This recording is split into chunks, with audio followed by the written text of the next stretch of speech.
All right. Feet on the earth, hearts in this moment. Let's begin. Hi, Stephanie. Hi, Brenda. It's been a while. It has been a while. Been like 2 weeks. Yeah, I know. I know. I know. I'm taking up a lot of your space. I apologize. How dare. Look at the face. Uh, Yeah, your well, face card is strong. this is the time when we usually do a little banter back and forth about how we've been. So I don't know if I told you I am in a book club. I don't think you did, Yeah, actually. so I am in a book club now, and we are on our third book. We meet once a month, so we have like a month to read the book. And the first book we read was The Time Traveler's Wife, which I never finished and I did not enjoy. And so we had that discussion.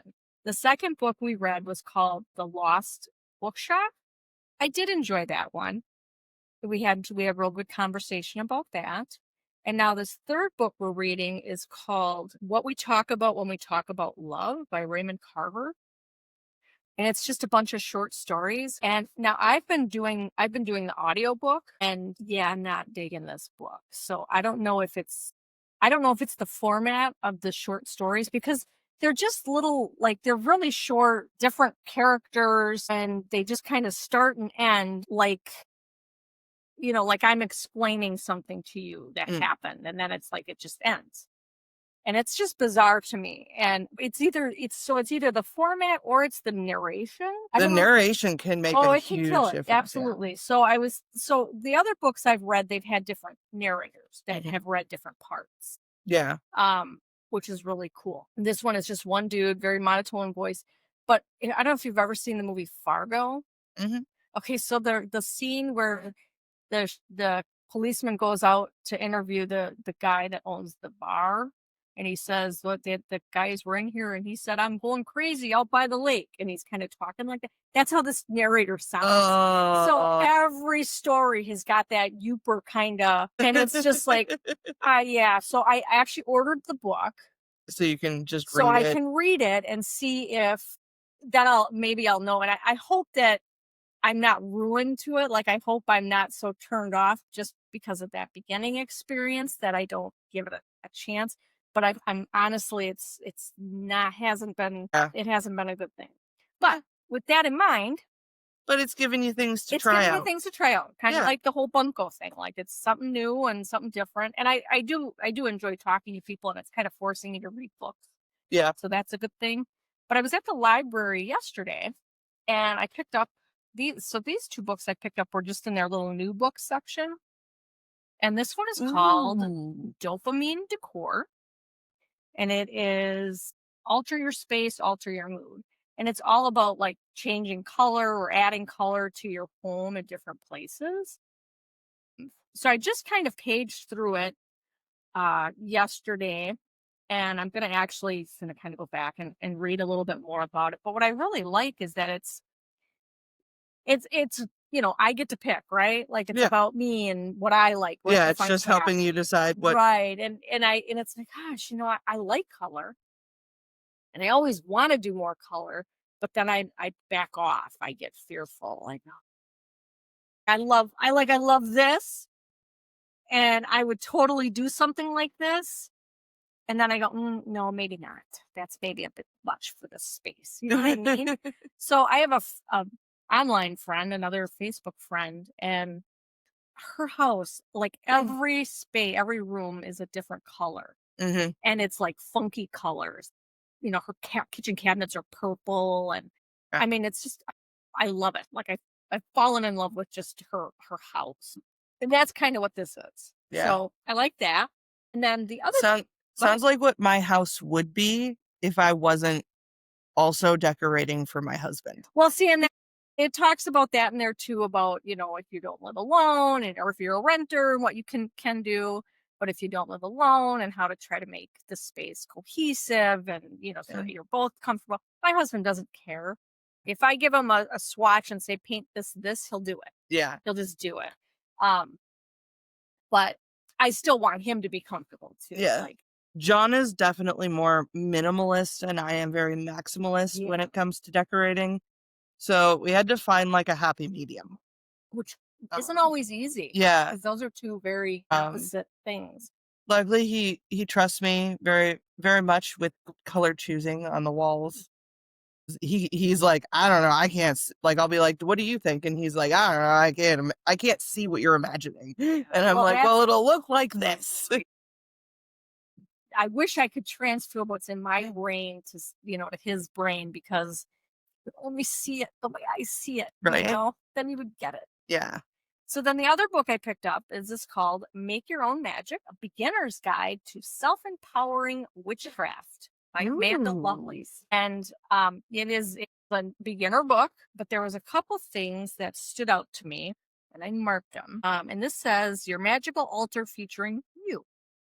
So your inner magic is what makes all other magic possible. Only right that you place something on your altar to recognize and honor this part of yourself. And then it says, when you think of all the amazing things that you're capable of, what is it that you see? And then it says, perhaps it's an art piece you created.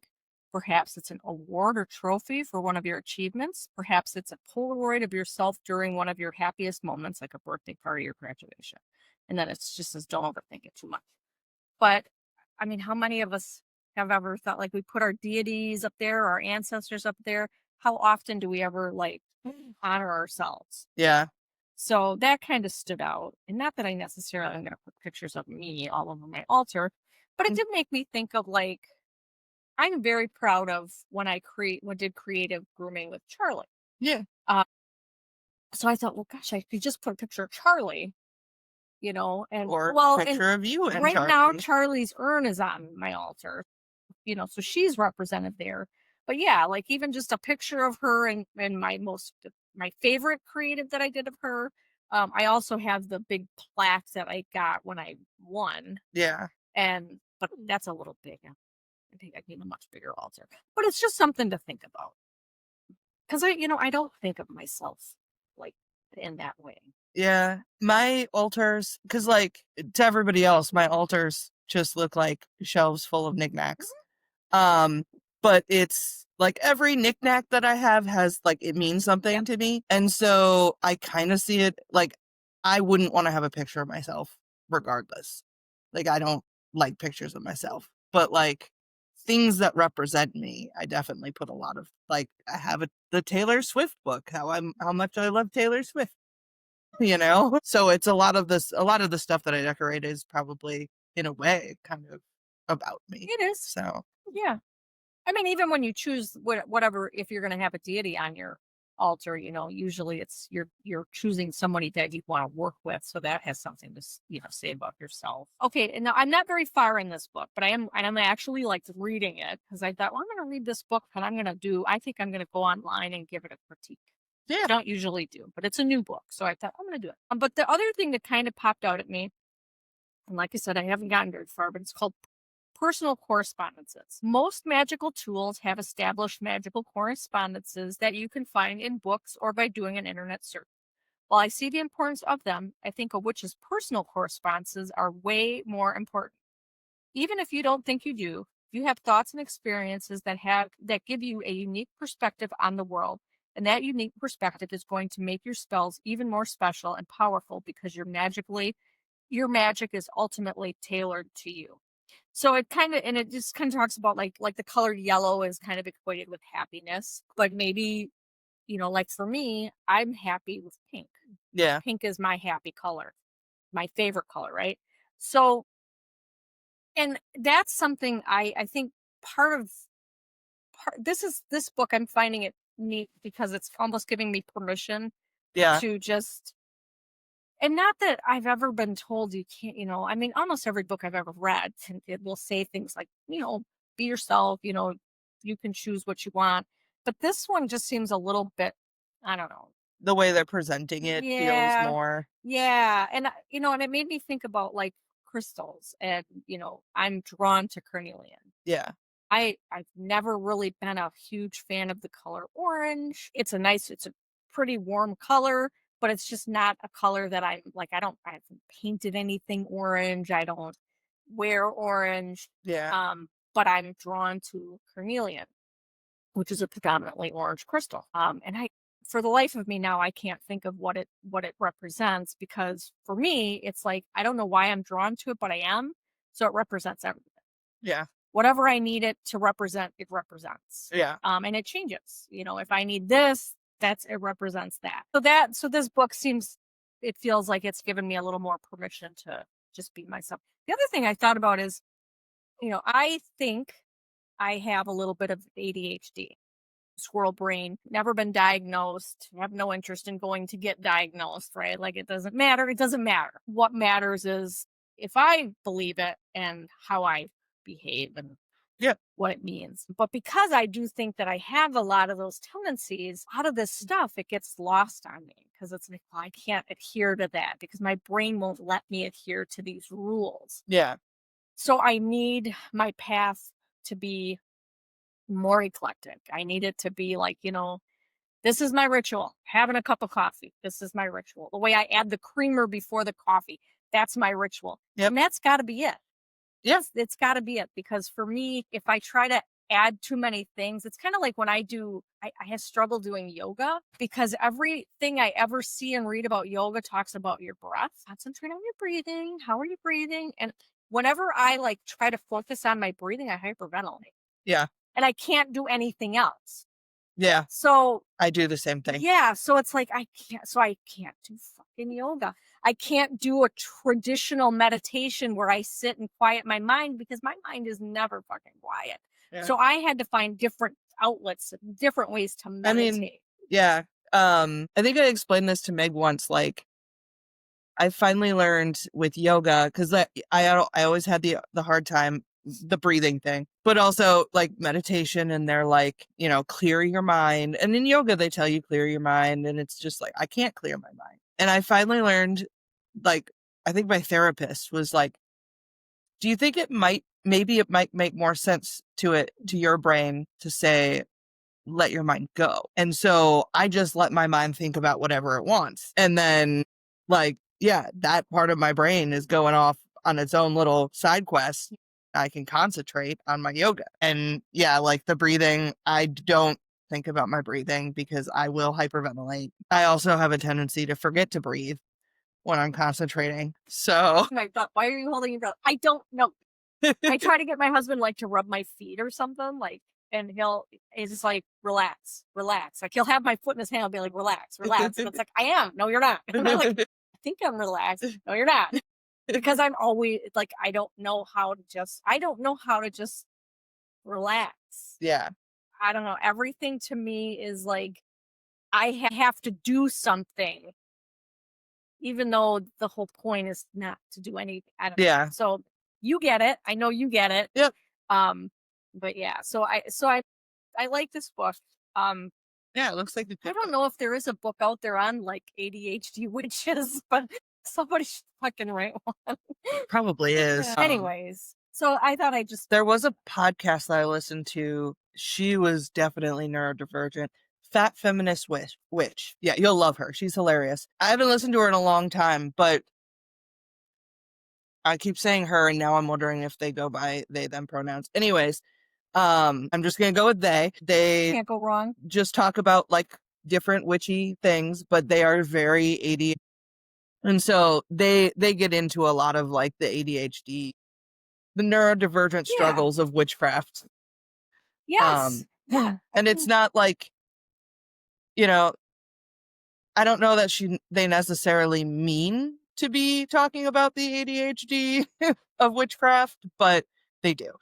That feminist witch? Shut up. Well, anyways, so that's what I had. I wanted to bring up the books and my book club, and you know, when I'm reading this book too, and I'm thinking we should have a witchy book club where we just read, you know, we pick different witchy books and read them. Whether it's a novel, you know, that's probably do like a virtual one so that we could have our readers join us, or our listeners join us. We don't have a ton of listeners right now, but you know, it's like 4 of them. I'm in a book club, so I'm not necessarily looking to jump into a different book club, but yeah, it's something to think about. Maybe someday. Yeah. Think about it. I've had a pretty boring couple of weeks, which is good. Though the weather, the barometric pressure has been killing me. It's ridiculous. Just constant. Like it's a roller coaster here. So that's been rough. But I had quite a few private lessons last couple weeks, which was cool. There's one that I'm doing that I did, and I've had them come in twice now, but they're definitely going to come more. It's a woman and their mom. It's their first poodle or their first dog, and it's a poodle. Like a real poodle or a doodle? No, it's a real poodle. Okay. It's a apricot poodle, not super well bred, Well, of course but not. That's why I always ask. yeah, but it's a poodle, and she's like 7 months. So she's also learning. She went to 2 other groomers that were like, she started going, like bringing her to groomers, and one was well, the breeder started her on grooming, Okay. which was good. So that But then the next groomer they went to, the next 2 were very old school, you know what I mean? And so they weren't, and she was very like, very open about like they weren't abusing the dog, but she definitely didn't have a good time. Um, and so she has issues. She's weird about her face and her feet. So they're learning to work with that, but also learning to take care of her. And so, like the first time they came, we went through their bathing practices and made sure that they got to, try different products and tools and stuff so they could see what they like, because you have to buy stuff, obviously. Yeah. Yeah. Owning a poodle is not for the faint of heart. Yeah. So they're So it's a learning standard or a mini or? standard. Oh, wow. Okay. It's definitely like a small standard, but it's a standard. But they're doing really good. You don't have to tell me, but did they tell you where they took her? They did not. Okay. Are they in the area? No, Oh, they're not even in this area. I want to say they're in Illinois, Okay. just over the border, I think. I don't remember for sure. But yeah, they have come in twice now. The first time they learned the bathing practices. They're still getting her used to the dryer, so that's been a struggle. Charlie, oh, that was the only time I ever had to put a loop on her was during drying. Yeah. She just wanted to back off. She didn't like the dryer. Yeah.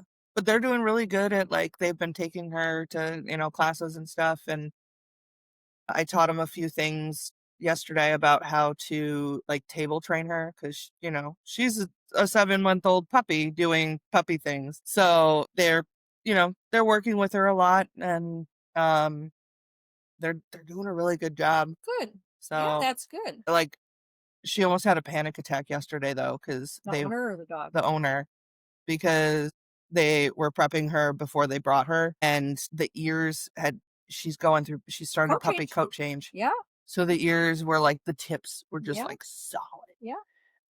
And she's like, I feel like such a bad owner. I'm like, I know so many groomers who are like standard poodle people that Yep. go to shows and stuff Yeah. that have this problem. Oh yeah. Like, this isn't like, No. I'm like, and it's not that bad. So we I showed her how I shave them from the inside. Yeah. I'd shave them off from the inside. Yeah. So, because they still had like some Right. hair out. Yeah. Uh, And two, this is why a lot of unless they're showing, people with poodles a lot of times will just keep them real short during coat change, for a good year, yeah. they'll just keep them real short all over because Mhm. it's It's not easy. No. it's something that, I mean, you literally, I always tell people, dogs or cats, for every inch of hair you want to have, you should be brushing and combing, because I think combing gets lost in there. You should be brushing and combing that many times a day. So if your dog has 1 inch of hair Mhm. and you want to keep 1 inch of hair, you need to brush and comb once a day. Yeah. If your dog has 2 inches, 6 inches of hair, like with a poodle, say you got this much hair, Mhm. you should really be brushing and combing 6 times a day. Yeah. No? Madison, there's a bed in the other room. John has a work dinner tonight, so left her at home, and Oh. she's very upset about it. I'm so upset. So I can say, I had a client with cats. She's got multiple cats. I honestly don't know how many cats she has. But she'll message me, I got a new cat. And I'm thinking, Another one? and they're Persians and exotics, they're high maintenance cats. And so she brings these cats, and inevitably, I'm shaving these cats. Almost every single time they come to me, they get shaved. And she's always like, oh, but it's so yesterday. So she brought two cats last week, both got shaved. She brought two cats yesterday, and she wanted me to save tails, right? So last week I messaged her, look, I'm gonna have to shave them because they're, we knew I was shaving one for sure. The second one, it was kind of like I didn't really know until I got him on the table just how bad it was. Yep, he's gonna get shaved too. And then she sends me a message, we'll save the tails. And that's like, "Oh, too late. I'm like, well, yeah, nope, tails too. So I sent them home. And then she shows up yesterday with two cats, and I told her the same thing. They're gonna get shaved. And the one cat, I shaved her once before last year. So the Persian, right? Once a year, like, dude, you gotta come. But I told her, and she was so disappointed. Like she was mopey as soon as she got there because she knows. She knows. But I told her, I said, you've got high maintenance cats. You have to brush or you have to comb them. I don't say brush with cats. I said, you have to comb them all the time. You just have to. Like, if you want to keep their hair, you got to comb them. She's like, can you shave the tail? And I'm like, no. Yeah. And I showed her, I said, you see this, right? Yeah. And it's like, I'm not combing. I'm not going to, piss off your cat or hurt your cat because you are vain. Yeah. Like, don't get these cats. Like, quit getting these high maintenance cats if you're not willing to put in the maintenance. Yeah. And she's got multiple. Like, it's wild the difference between like people like that and then like the people like this this private lesson, and literally like you could tell it had only just recently matted up. Like it was still fairly loose. Like I'm like, it wasn't like that for a long time. I had to be like, sometimes this happens during coaching, and you're learning. Like this is okay. It's gonna happen a lot during coaching. Yeah. You may want to just consider maybe we just get rid of some of his hair for now. They're definitely thinking about it. Right. And you can keep them, you can keep her nice, just keep her short. Yeah. Like I used to keep Charlie in like a comb, like usually sometimes the yellow comb, sometimes the peach comb, so a 0 or a 1, but I kept her that short all over just because. And then, even her ears, I didn't start shaving her ears until, she was a few years old, but it was like, oh my God, I'm so glad I started shaving her ears because it was like, why am I raking through these ears? And I used to put her on the table once a week. Yeah. I hate long ears on any dog, really. Yeah. I hate it. That's why Nibbler has tassels, because honestly, the tassel part is what keeps them weighed down so that they look cute. But like I have this much hair versus a whole ear worth of hair. Yeah. No. I love and her too. Keeping it off. Long-haired poodles with the long ears. Like, I love German trim. I like the poodles, how they look. I want the clean face. I want the clean feet. I don't like it when they have fur on their faces. Like, I don't like that look. Some people do. I don't. I just prefer I want clean. I want clean feet, clean face. It's just what I like. Yeah. Also, I don't want to demat. Yeah. And the ears are sensitive too. So why do I don't put her through that. Yeah. So I just kept them short. Addison's ears also keep them nice and short. No, it's cute. Luckily she has Dobby ears, so they're adorable no matter how bald they are. Right, Addison? She's like, my dad was out here and he left me. Where's my dad? He left me. Why'd he leave me? It's okay, girl. But yeah, I've had quite a few private lessons. I wanted to tell you about Monday. I went to a high school in Illinois. They were doing mock interviews for it's personal finance classes. So they're like learning personal finance, and like part of that is how to get a job. So it's basically they come in, like they have a bunch of business owners come in and do pretend interviews with these kids. I will say they did not prep me very well ahead of time, but now that I've done it, I'm really excited to do it again because I can do so much better of a job. But yeah, so they come in, and I was there they had 2 time slots that I was there for. So I was there for a couple hours, and they would send in a student. They had a resume, and we just had an interview like they were interviewing for a job. I was not prepared very well. I had like a list of questions, but realized that I don't know how to start an interview. But especially, I didn't know how to start an interview when I knew they had zero interest in a grooming position. Like, I'm like, how do I interview you for a grooming position when you're wanting to become a paramedic? Like, Because they're looking. but it was just Yeah. hard for me, and so I wasn't prepared. But next time I'll be prepared with an intro I can introduce. And Look at it like too, like you're interviewing to fill a position that you need filled, and maybe it's not groomer, maybe it's assistant, maybe it's receptionist, yeah, maybe it's well, you that's what mean I was thinking. yeah, Like, I could have it be like they're interviewing for a receptionist position yeah, or something like that. in a dog Um, grooming facility. yeah, You still want to know, you still want to ask some pertinent pet questions. related Yeah, questions, but yeah, more general job description. That yeah. sounds like fun. No, it was really fun, and I'm really excited. They do it every fall and every spring, so I'm excited to do I'm it again. realizing, so If you want to come, I I'm was gonna sure they say need help.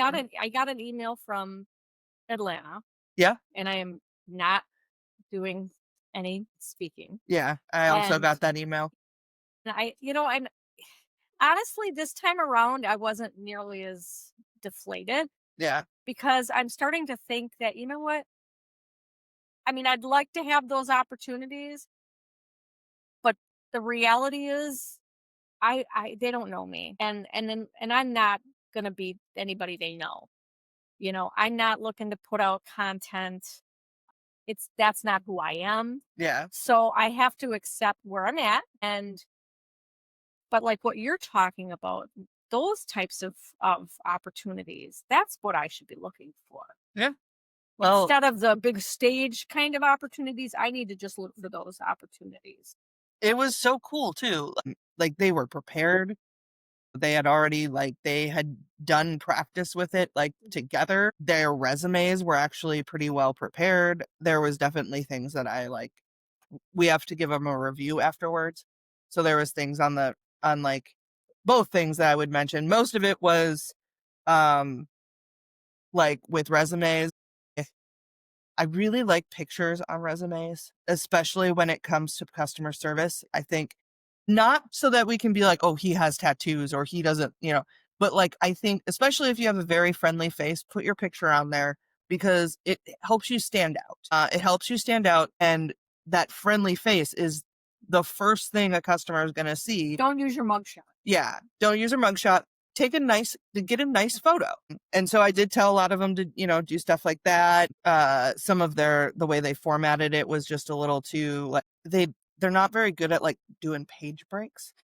Oh, So it was just like a clump of yeah. words. So I had a hard time with I it. was gonna say that's something that their teacher should be Yeah. helping them with, is formatting their Um, resumes. yeah. But I also, it also depends on the kid too. But yeah, it was really cool. And then like I got to talk to I did I asked them a bunch of questions, and I came in with a bunch of questions that I would ask. I had like general questions and grooming related questions prepared because I wasn't sure what to expect. And so I used a lot of my general questions, and a lot of my general questions were actually very help kind of almost like research for me because it was stuff like how do you that I would ask someone if they were coming into this. I'm going to start actually asking these questions, but how do you like to be communicated with Yeah, about these things, and how do you like to communicate with others? right. You're Um, looking at it from that point of view that I think most people don't look at it yeah, through. They look at it as, you want to work for me, you got to do what I want you to do. yeah, But you're looking at it from, I want you to come work for me. So how can we make this work. work? Yeah, How can, what do you need from me, and what can I expect from you? You're looking at it from like a give and take, a back and forth, which is a beautiful thing. Like, hmm, I wish every job was like that. yeah, Because yeah, the reality is, if you want people to stay, you got to work with them. yeah, Now, granted, there are people out there that just, this isn't the career for them. They should not be in it. But the reality is, most people that choose this career choose it for a reason yeah, and nurture it.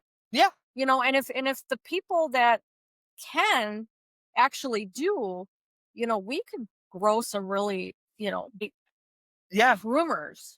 Yeah. We need to Well, stop with or they got to work this many hours, this many days, do this many jobs, and start looking at it like, well, what do they want to do, and how can we work with them and make it fit? yeah. You know, Yeah. And I think my favorite part is you also have a lot of respect for the younger generations, and I very much respect the younger generations. And so for me, like, I love seeing like how their brains are working now, at right? that age. And so like it was so cool to see just the way these kids think. And they're very much, they don't talk as much anymore. And it's not because they're unable to talk. They just are very much, I'm only going to talk when I need to. Like, I'm going to save my fucking energy. It's And funny. It's funny that you say that, because you if you're online and you're in different groups, you get a lot of like, my generation and the boomers.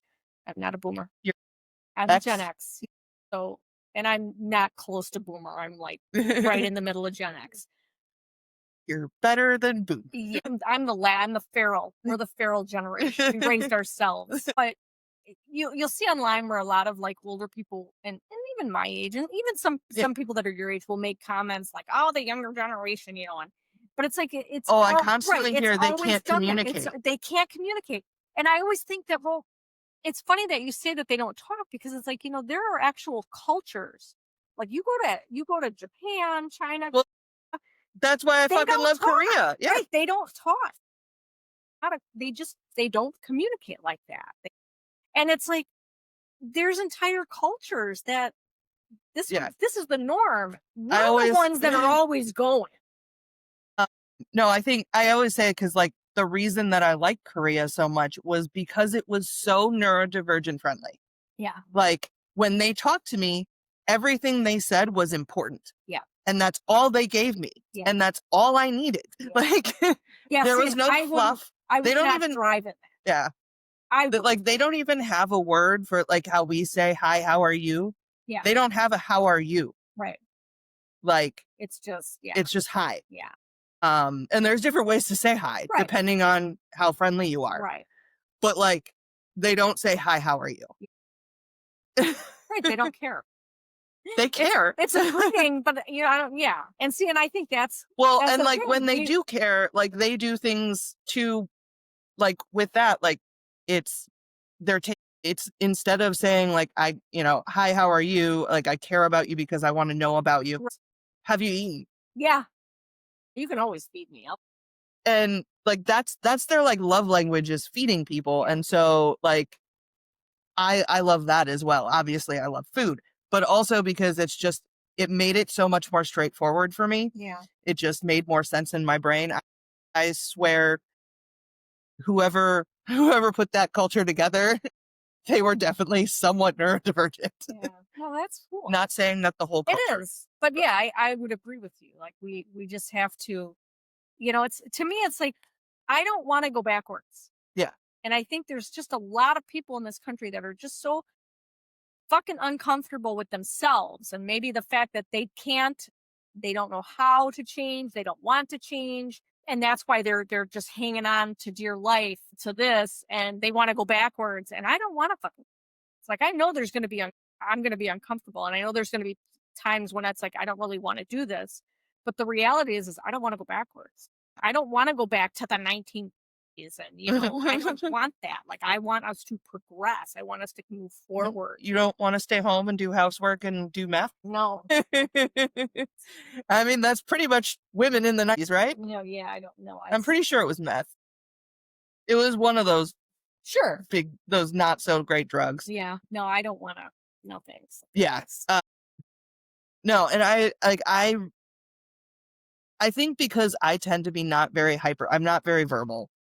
Obviously, in some situations I can be, but I in general, I'm not a super verbal person. And if I had grown up in this time, I would be much less verbal because I didn't want to be as verbal as I had to be. Right. I was masking, and it was exhausting. Like I think we're seeing the younger generation being more authentic 100%. than we ever were, and maybe still are. Like, I think I'm more authentic than I ever was right Same. now. But even so, there's still parts of me that's like, Yeah. but yeah, I think we're seeing that the Yeah. younger generation, like they just They're say what they need to say. unapologetic Yeah. to themselves. And right. And it's And not that was rude. the And see, thing that's the too. other thing. We got this older generation that think that they're rude because Uh, they don't like, oh, I just seen somebody online talking about people at the grocery store and the talking and or the not talking. And it's like, there's times when I go to the grocery store and I don't want you to fucking speak to me.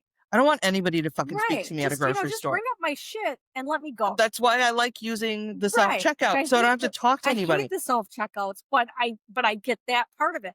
But but then there's other times when I want you to smile, say hello, but that's about it. Yeah. Most You anybody's know, gonna get is like a did you little, find everything you were looking for? Yes, I did. Okay. yeah. Well, and that's a different, Paper or like, you have to, plastic. with that kind of stuff, you have Right. to say words, but like, Right. But like that's it. I don't yeah, need anything else. you, I don't need, are you having a good day? Hey, you what don't about the need to weather? ask me about all my purchases. I have a Yes. problem with, I don't know Yes. what it is about my face that like people think, especially old people think that I want to talk to them because it's constant. Like I'll be out and like me and John will be out and I'll get stuck talking to some old lady Maybe, and I can't get away. And like, I maybe try to just like not talk, but like, look at it a different way. Maybe it's maybe they're interested in you because maybe they don't know. Maybe they're curious. They see your hair. yeah. That's what I would think. They see your hair and and you do have a friendly face. Well, So, that's nice. maybe they want to, or they see your tattoos and maybe they feel like they can approach you and talk to you Yeah. and maybe that's a good thing. No, I again, appreciate, I do but see it that way. you want to be the face of good. So Yeah, people don't look I at like everybody that. with dreads and go, oh, they're dirty and bad and or oh, they got tattoos, Yeah. gang, gang kind of thing, like we used to think. Yeah, I do appreciate that part. It's just when, Oh, especially when I'm going to a fucking grocery store, I don't go there very often. If I'm going in, I don't want to talk to people. But I also, it actually reminds me, there was when we were vacationing up in the UP, we went to the grocery store, me and John did, and some old lady walked up and she's like, she just didn't even like, she didn't even say hello to me. She came up and she's like, oh my God, it's so beautiful. I didn't know it'd be so soft. And she's like, it's so soft and it smells so good. And I'm like, thanks. Yeah, right. Well, I told you, I grew up in, we talked to babies and touched babies. Yeah. You know, I mean, I my grew up kids in, had to teach me that, yeah, that's not okay. yeah, Know, I grew up in I small would put my town. hand on a pregnant woman's tummy. Like, Yeah. you can touch people. Why am I doing, why Yeah. did I do that? That was rude. Although I don't know if I ever really touched anybody's belly, but Yeah. but I know people like when I was pregnant, I had people touching my belly. Gross. And it didn't bother me. For the most part, it didn't bother me. But that's my personal, my discretion. Like if Yeah. it doesn't bother me, that's fine. But that doesn't mean that that person should go touch that person's belly because maybe it does bother them. Yeah. Like I remember working when I worked at Walmart. There was another young lady there that her and I were exactly the same height. She was probably a good 10, maybe 15 years younger, 10 to 15 years younger than me, maybe 10 years younger than me. Did you have the same color hair too? Well, what's funny is people would go, are you guys sisters? And I'd be like, I don't know, that's my dad. I never know. But she hated when people would ask her how tall she was. She hated when people would put their arms, and I didn't necessarily enjoy it, but it didn't bother me. It bothered her a lot.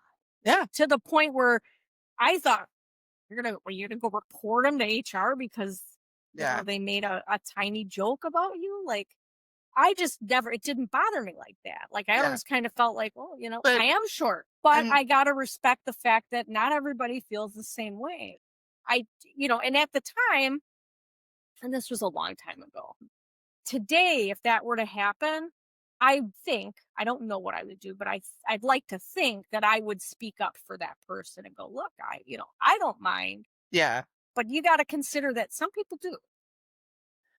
No, that's like, I make short jokes and stuff with you all the time. I would never do that with someone else Say you don't know. that I don't know. All would be okay with it. Yeah. Like, I'm not going to talk, like, when I see tall people, I don't ask them how tall they are.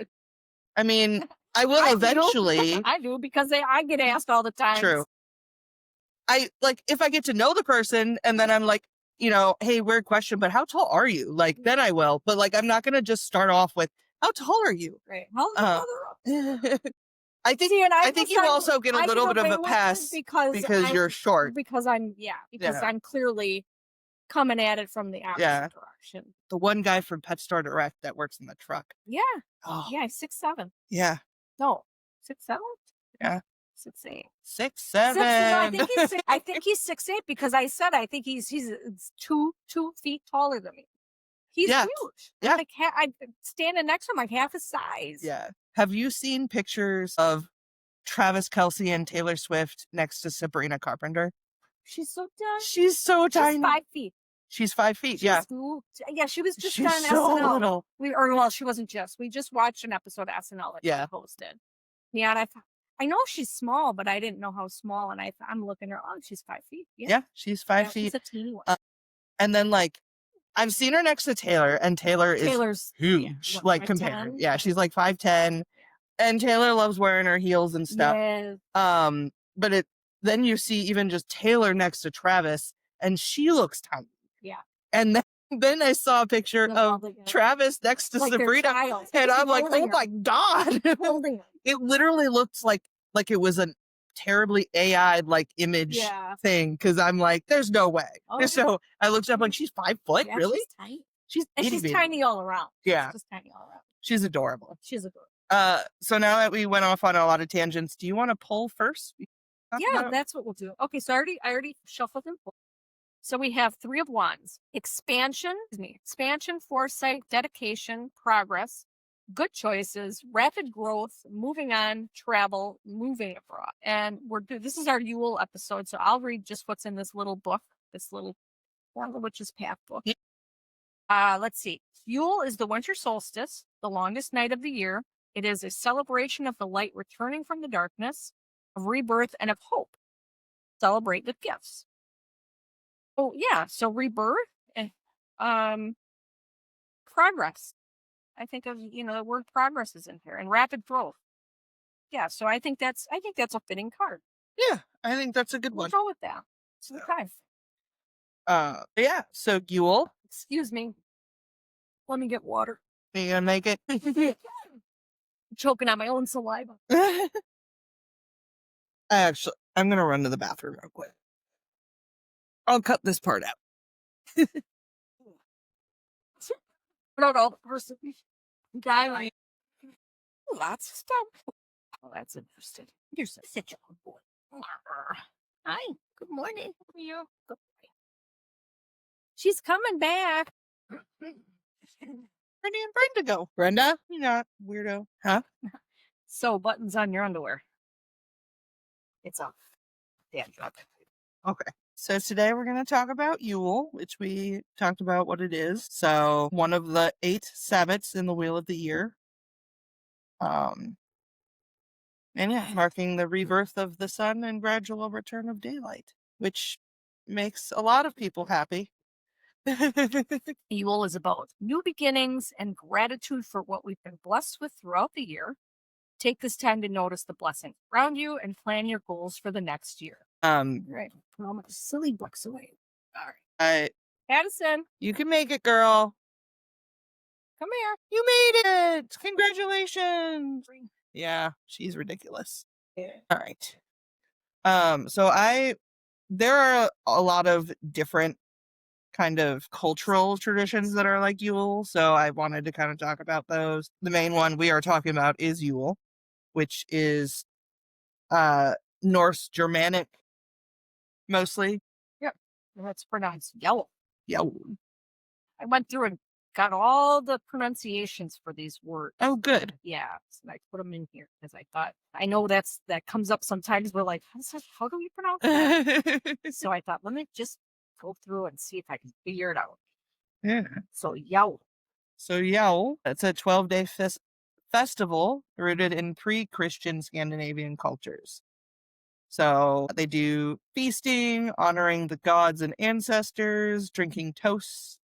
Um, this is still a time where they have a lot of food and stuff from the harvests, so they can still go a little wild. They have fires that burn symbolically to strengthen the sun during its weakest point. They did the wild hunt, or they have the wild hunt is a mythical procession by Odin. It's associated with spirits, winter storms, and caution. And the Yule boar is sacred to Freyr.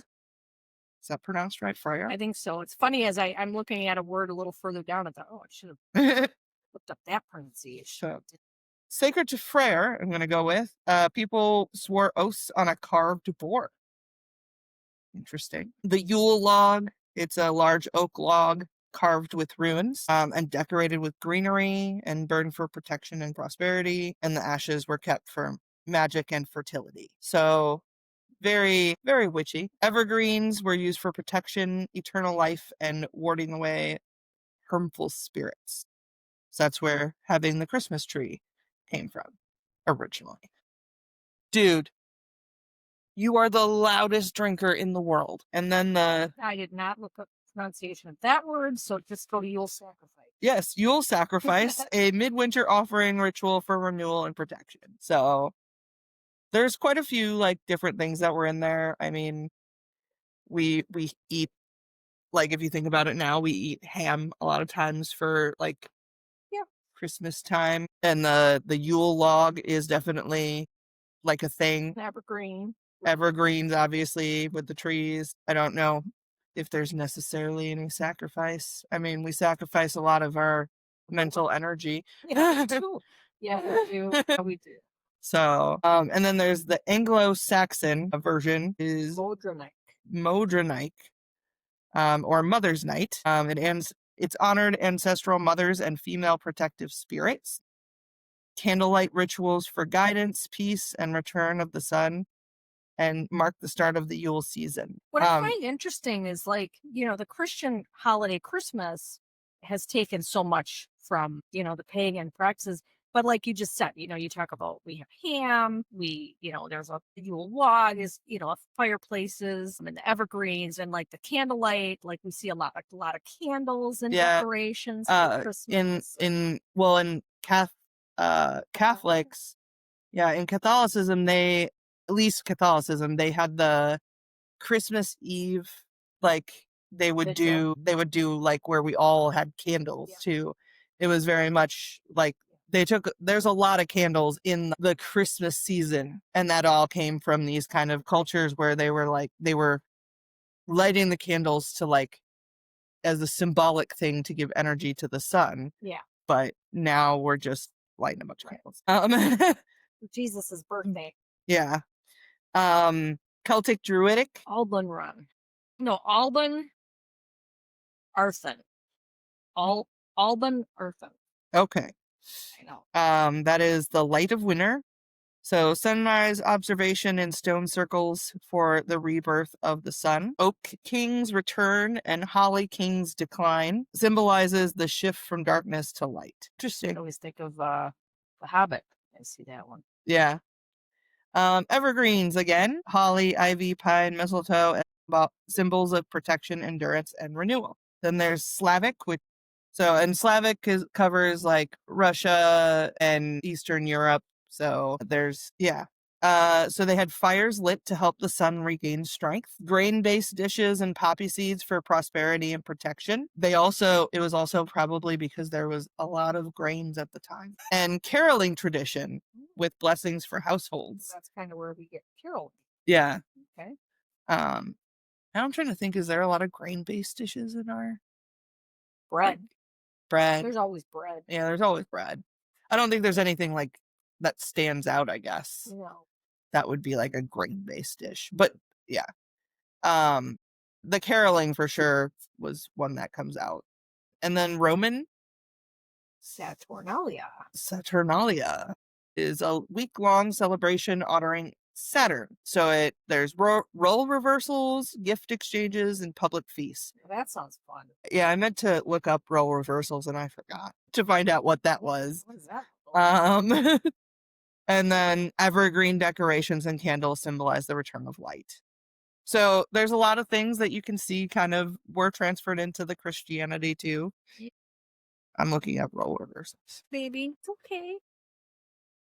He left me. Okay. In Saturnalia, it was characterized by a temporary role reversal between masters and slaves. Sounds awesome. Yeah.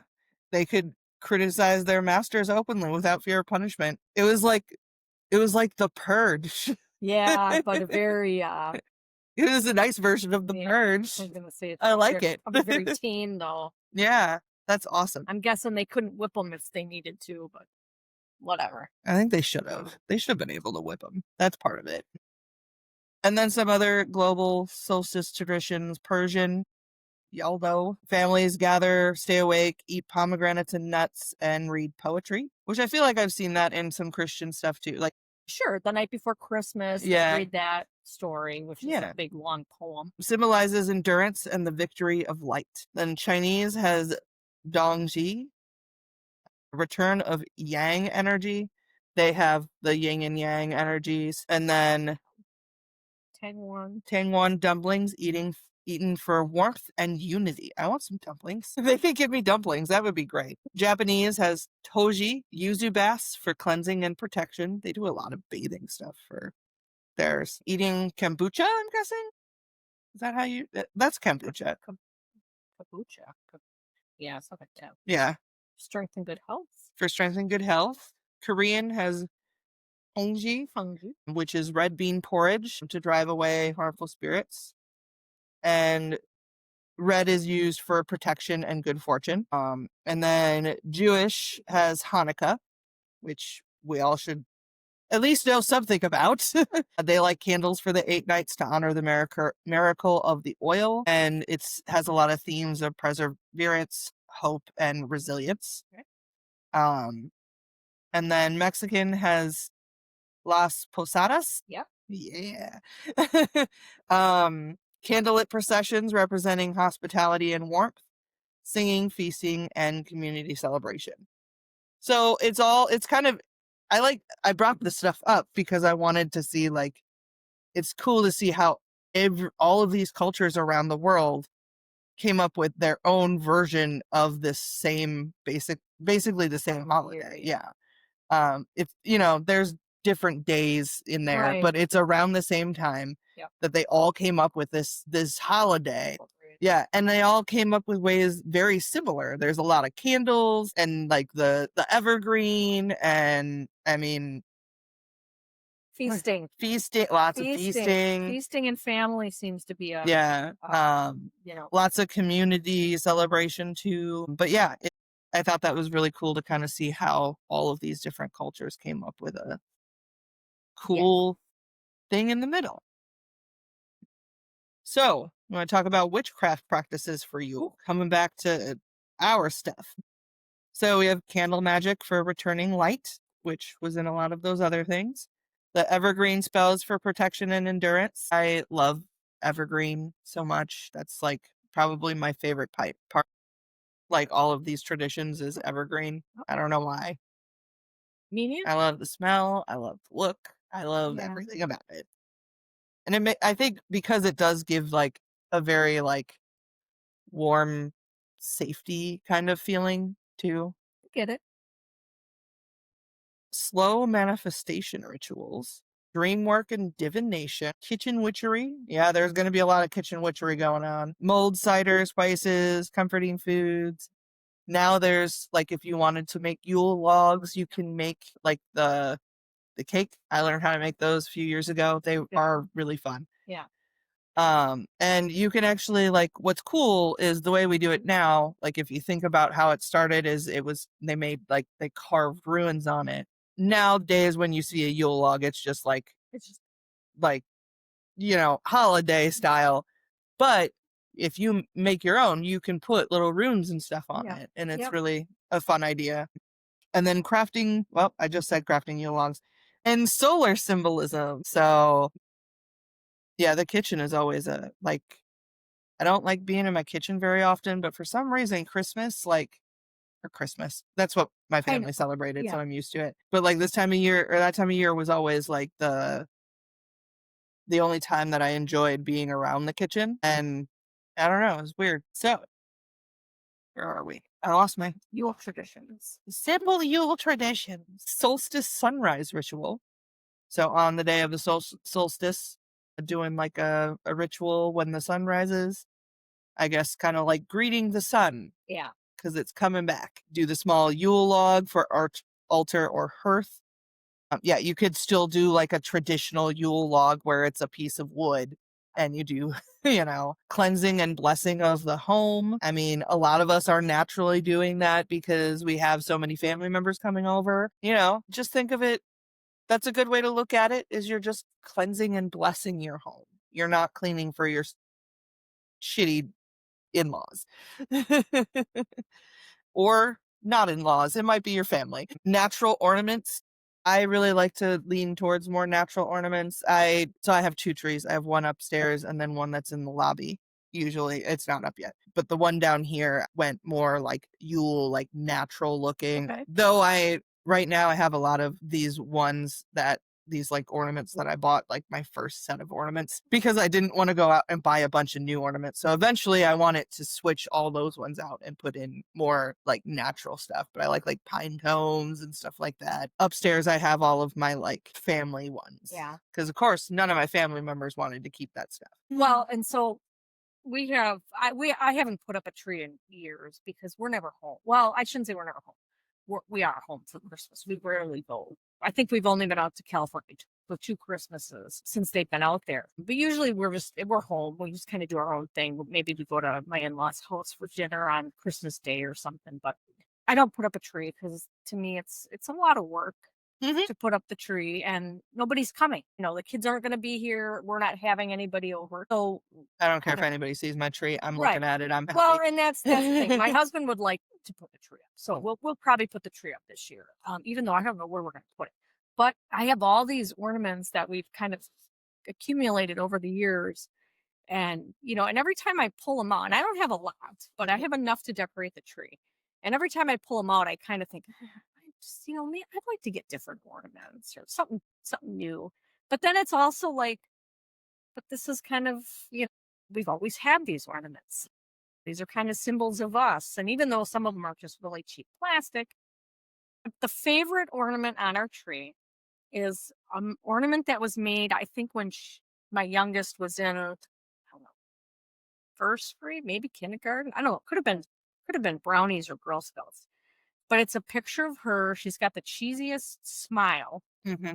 And they put it in the center. They cut the circle of her face, put it in like a cupcake paper, and then like so it looks like a flower with her face in the middle. And so that's always front and center on the tree. And my girls are all like, I get that when you die. I get that when you die. And it's like, you guys are going to have to fight over it, I guess, because there's only one, there's only one ornament. And it makes me happy that they all want it. Yeah, that is really nice. So that's pretty kind of cool. So now my upstairs tree, I inherited all of the ornaments when my grandma died. And it was really I'm glad I did, because for me, I didn't always have a great relationship with my grandma. It was very hit or miss, but there are a lot of good memories I have with her. And one of the main ones is she loved decorating for Christmas. It was like, she did it on Thanksgiving week, because we had hunting season. So all the guys were gone. And if I didn't go out hunting with them, I'd stay home and I would help her decorate. And it was like we always waited for the putting decorations on the tree until my grandpa got home. And then it was like a thing we sat down, we had pizza, and then we would decorate the tree. And so it was a ritual even when I was young. And now it's still ingrained in me. Even if I'm not feeling good, as soon as John gets the tree up, I'm like, yeah, I want to put this on. And I could feel absolute garbage, and I will suddenly feel better for the 20 minutes that it takes me. when my mom passed away, I remember, going what we had to go through her stuff. My mom had this thing where I'm the only daughter, but I'm the youngest. I'm the daughter. She was the youngest daughter. So like she inherited all the grandma's jewelry and her mom's jewelry, and it was going to be passed on to me. So I ended up with all this jewelry. But I always told her, I'm not keeping it. Like I'm not hoarding this jewelry, and I'm not passing it on to my youngest because I know she doesn't want it, and I don't. So and so she was well aware that that was what was going to happen. So when I did get the jewelry, I went through it. I set aside the special stuff, and then I had my girls, what do you want? And then I opened it up to my nieces and my, nephews, whoever, what do you want? And whatever was left, we just donated, Mhm. and it was a lot of just costume jewelry. I mean, there really wasn't anything that was of great value other than sentimental value. Yeah. But one thing that I wanted is growing up, we had quite a few ornaments on the tree that my aunt had made. And because back then they would take like a styrofoam ball or, shape, and they would put fabric on it. And then they put all these, I mean, they were really pretty. Yeah. And that was and she did a lot of that. She would crochet and make all kinds of stuff. So I wanted the ornaments. And well, over the years they had a couple floods in the basement, water, not really floods, but water got in the basement and destroyed a lot of stuff. Like a lot of her photo albums got wrecked. And well, it turns out the Christmas ornaments are gone. We did manage to find the gold angel topper. And I mean and it's funny because in my head, I picture it as being so glorious, right? Yeah. And then I get it, and it's just, and it's it. I mean, this is what it was, but it's like I haven't seen it in so long Yeah. that it's like it's small. I remember it being much And cooler. it's old, so it's Yeah. not very. So I have that. So I do have that, and it's I have a cedar chest. She has a cedar chest that came to me, and that I love. That's a piece I love. But so I got stuff in there. That's kind of like, so that's the one thing. But yeah, the ornaments are gone. Yeah. So, but I got a fuck ton of silver recently from my mother-in-law. silver. Like silverware, like Oh, silverware. I'm really excited about it. I don't know what I'm going to do with it. Yeah, melt it down and make bullets. No, I'm just kidding. Ew, no. I'm kidding.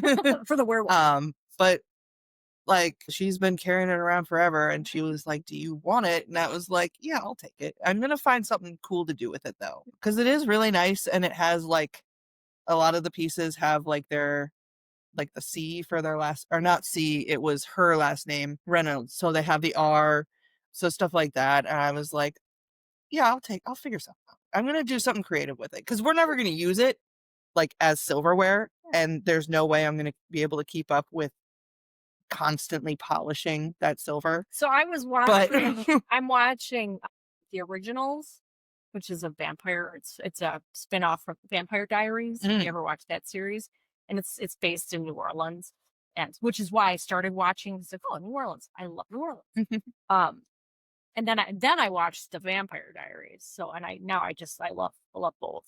But anyways, decided to rewatch the Originals, and I was watching it on Prime. Prime booted just the first season, and I had like 3 episodes left in the first season. So when I'm at the library, I actually found the first season. So I finished watching the 3 episodes, and I've seen it a couple times already, but we still wanted to watch it. And so now I'm watching the second season. And you talk about the silver. There's a chime in one of the episodes. It might be in more than one episode, but it's like forks, and they're all twisted, and it's like a wind chime, but it's really cool. I think Carrie did something with spoons and forks, like she made a bracelet or something like that. So yeah, so Pinterest is your I'm gonna look Yeah. too. I do follow a person on TikTok that he takes old spoons and he cuts off the like spoon part and makes those into pendants. Okay. And then he makes the handle part into a ring because that's Right. usually like vintage ones that have the cool Yep, designs and yeah. stuff. So yeah, so I mean, if you're open to like altering, yeah, your no, I think things. that would be a good way because I don't want to just have it in a box hidden away. of silverware that you're not going to use. Yeah, So and I don't want to turn just it leave it in a into box hidden away, but I would like something to. that you will appreciate and use. Yeah, Like and you could even just hang them all. You don't have to alter them at all, and just yeah, have like a kitchen wind chime that's yeah. you know. No, I'll look Anyways, into it. yeah, So, I'm looking forward to seeing what that becomes. where I were don't we know at? where we were at natural ornaments. So So reflection and release rituals, and then family and ancestral offerings. so the reflection and release rituals that makes me think of like New Year's resolutions kind of Yes, thing. which I feel like probably is where New Year's resolutions came Comes from. I am not a New Year's resolution person. I think it's Um, good to set goals. yeah, Um, so I don't think there's anything wrong with having reflecting and releasing like the things that maybe didn't work for you, and maybe trying to harness something that will yeah. work for you, or working towards something. I'm all for I that. Yeah. I already kind of do that. I try to do like kind of a reflection kind of ritual quarterly. Right. And we've Just talked about that too. kind of reflecting Yes. on everything and Yes. With the moon and like yeah. we've So talked about all these different times of the year where these things we should be doing these raising your prices, do this. yeah. So yeah, I mean, And then family and ancestral offerings, that's one that like to I like a lot because I work with ancestral magic a lot. But especially for me, for Yule, a lot of the a lot of the memories that I had with my grandparents and even a few with my mom are from that time. It's good, like the few good ones I have are from that time. yeah. So I usually try to do a lot of honoring my family. And that's why I have literally all of the same, like I have ornaments that were my grandma's first ornaments. And Um, what are they made of?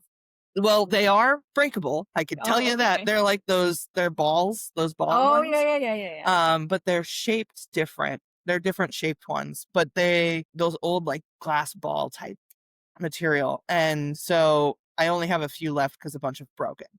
But they were like, you can tell that they were probably one of like, they got them super cheap, Yeah. but they're little glass ones and they have like little frosted designs on Yeah. them. And I still have those. Yep.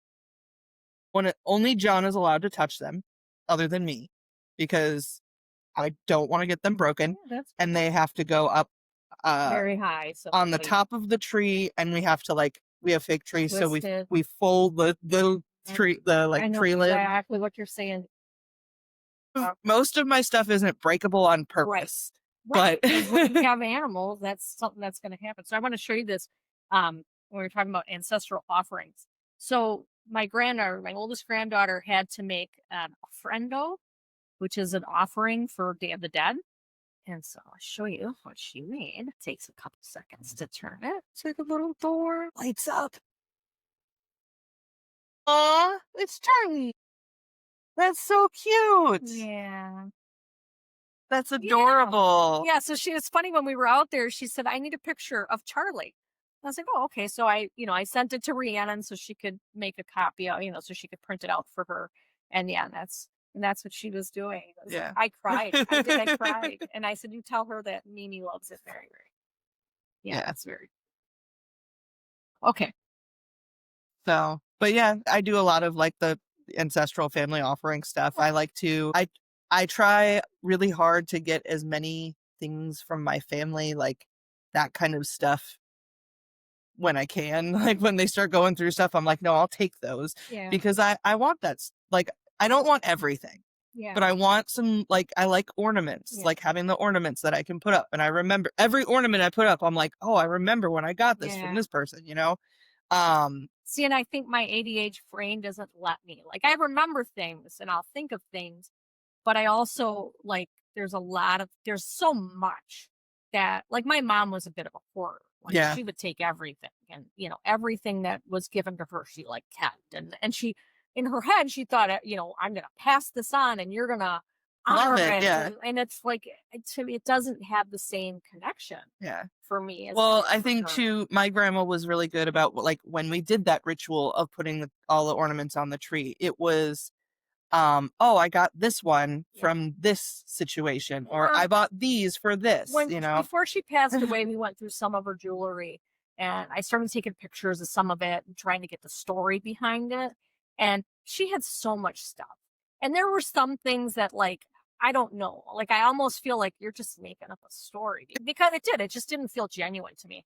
But there's one necklace that I remember because when I was little, I always wanted to look at the jewelry. I wanted to touch it. I wanted to play with it. Of course, I couldn't, but like every so often she would pull it out and let me kind of look at it.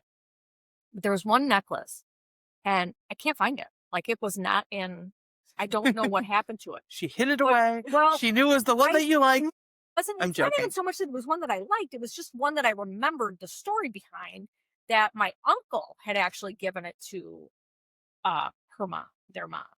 My mom's mom died when my mom was 15. My mom was the youngest. She died when she was 15 years old. So I never met her. But it was just a little I think it was square, but it could have been round or it could have been heart shaped. I'm not entirely sure. But it had this little hole in the back. You couldn't see anything on the front, but it had this little tiny hole in the back. And if you looked into the little hole, you would see the words "I love you." Yeah, and so I remember this, right? And I remember the story behind it. So even though it wasn't like one that was like really attractive, like I'm gonna wear it, it was just one that it was really kind of cool. Yeah. And I knew the story behind it. Can't find it. Like it's not in any of her jewelry boxes. So and I mean and I went through everything before I gave anything away. There were a few things that I knew to keep, and Yeah. that was one of them. And it's not there. So I don't know if she might have given it to somebody. Yeah. Like she could have very well have given it to one of my uncle's daughters. This is what your dad gave to his mother, so you should have it. I don't know. Yeah. I don't know. Is there, that old thermos that's up there? Yeah. That was my grandpa's. That's cool. He No, used that's it. very cool. Yeah. And he used to use it all the time. Yeah. And that's what's cool too, is when you get something that, like I think about my grandma had. It still smells like Folgers and it's stained. My grandma had a lot of stuff that I did get some of her stuff. She had a cookie jar that I wish I'd have gotten, but I didn't get the cookie jar. But she had melamine dishes, which is the plastic. When she would give me coffee, there were these little coffee cups. They were like an orange colored melamine coffee cup. And I always think about those. Like, I would like to have just a coffee cup and a saucer.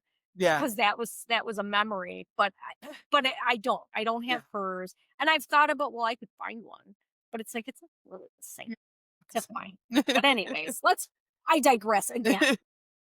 It's the season. Should we talk about bringing Yule into the grooming salon? Oh, wait, this is grooming related, huh? That's right. Yeah, I suppose. Yeah, we tend to forget about that. We do sometimes. It's easy to forget. So, seasonal energy in the workplace. Emphasize slowness, which is really hard for groomers.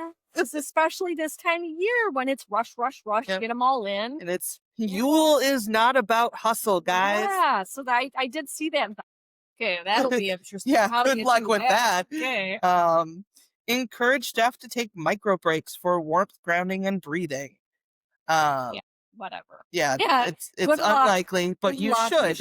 You should, absolutely, you should. Especially this time of year when you are so busy. Yeah. Because that's the reality. Like, even if you take that 5 minutes between each pet and just, sit down for 5 minutes, drink some water, eat a snack, and then get back to it. Yeah. Do it. 5 minutes, guys. Yeah. That's all you need. Yeah. And adjust the workflow to prioritize safety and calm energy over speed. Yeah. Yes, we want to try to make all the money, but we also have to make sure we don't burn ourselves out. Well, and that's the thing. It's like the money's good, and we, of course, everybody wants to get their dogs and cats spruced up, and we want to make our clients happy too. So I get it, but there's only so many hours in the day. You're one person. You just don't die. Don't die. I mean, don't die. This career, it's a job. It's not worth it. Die for it, right? Yeah. So you can make trauma-informed and neurodivergent-friendly environment. Obviously, lighting is difficult in a grooming salon. Right. You could have it in your break room. Yep. Off lighting, like that's why in here I have the lamps. Like, we don't have to have the big old lights, fluorescent lights on. And this is our little escape. You can create a sensory corner or a sensory room with, you can have like LED candles, have some warm blankets. Blankets are always nice. Lots of soft textures and soft places to sit. A quiet zone sign. I do not have a quiet zone sign, but I mean, there's usually not enough people in here to worry about needing to put a sign up. So, but a quiet zone sign can be helpful, especially if you're in a busy environment. Normalize staff saying, I need a moment of light. It does not have to say, you do not have to say exactly that. Right. A moment is fine. Just a cue to step aside for grooming. And it could, and you know, it can start with you. Just be like, you know, if you start taking a 5-minute break between every dog, other people will start following that. Yeah. Step outside. Yeah. You know, even I mean, it gets hot in the it gets hot in the grooming room, especially when you're busy. And if Mhm. you have multiple groomers, you know, the dryers are going, the tubs are going, it's humid, it's hot. Even if it's, you know, 20 degrees outside, it's hot inside. You know, so step outside for a minute. You Yep. know, just take a deep breath of cold, crisp air, come back in, and yeah. Yeah. I always used to get jealous of smokers. Yeah, I was thinking the same thing. Yeah. And I finally realized, I'm like, you know, I don't need to be a Right. smoker You don't to have take a to 5-minute break. right, exactly. You don't have to pollute your Um, lungs, just take a break. yeah. Yeah. But it's like one of those things, like it's so ingrained in us that, oh, those people have to go smoke, but we can't go out and just be with them. Like Right. you have to still work, Right. which is super unfair. Right. But like it's weird to like realize I could do that too. I don't need to smoke in order to go stand outside for a minute. Yeah. Like, yeah. So take your breaks, even if you don't smoke. Yeah. Take a breathing break. So salon, altar, and seasonal display that is discreet and professional. You don't have to be discreet and professional. No, it's If you want to be in your yep, face, that's that's fine. completely up to you. I groom in my home, so people come into my home. So however I have decorated my home, they're going to see. I used to have a pride flag that I would fly. I did take my pride flag down. I just don't feel comfortable in this atmosphere. You That's know, valid. I don't want to. I don't want to be targeted. Yeah. So I did take it down, which bothers me, right? Like it bothers me immensely that it's not up because Yeah. I want it to be up. It should be up. I want to be loud and proud. I have to remember that I'm living in a house with other people, and they're And especially yep, one who one is who could very easily be targeted for horrible reasons, and I yeah. don't need to do that.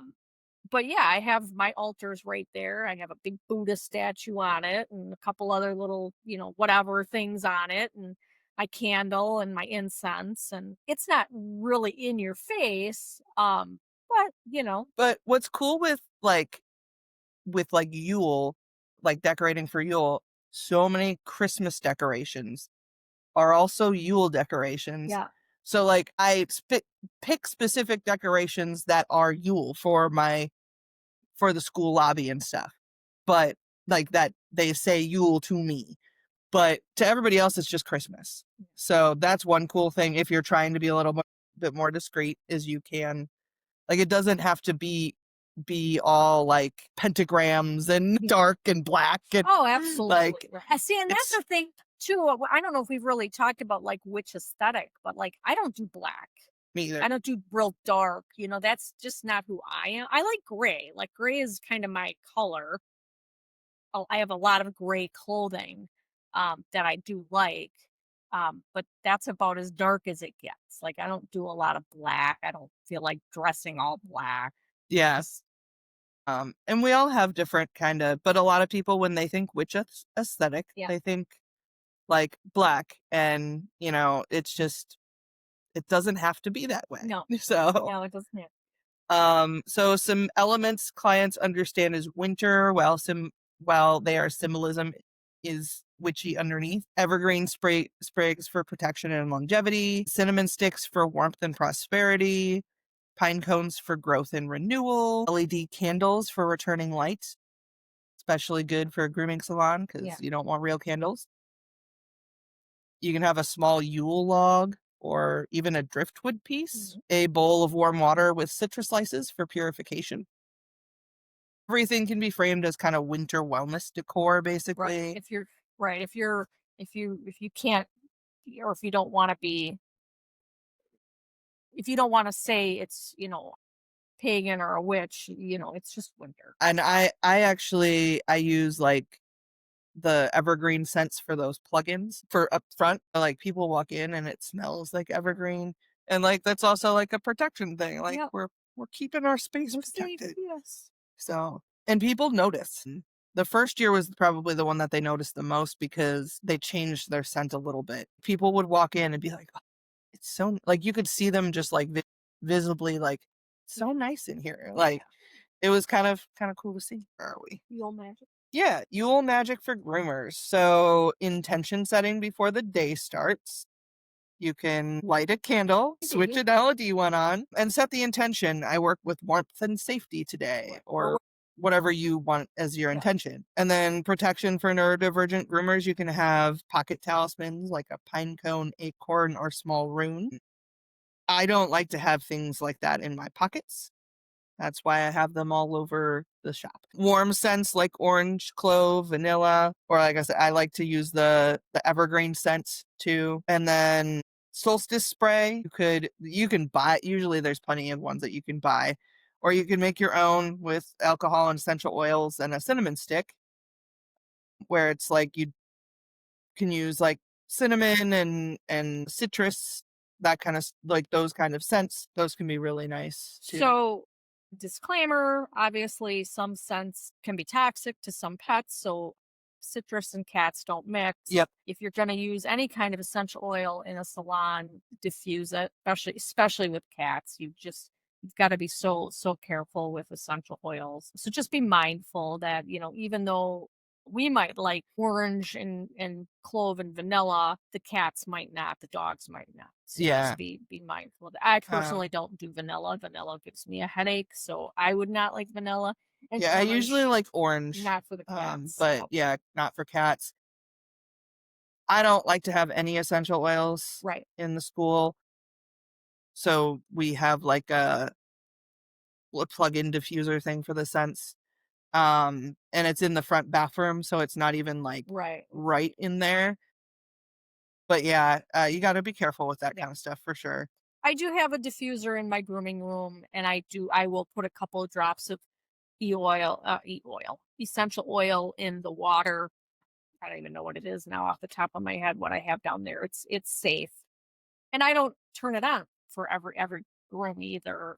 Like lavender, I'll have lavender. That's what it is. It's lavender that I'll have in there for some of my spicier cats. I may turn it on, and Yeah. it never really makes much difference, right? Like they're just not sitting in it long enough for it to really calm them. But Yeah.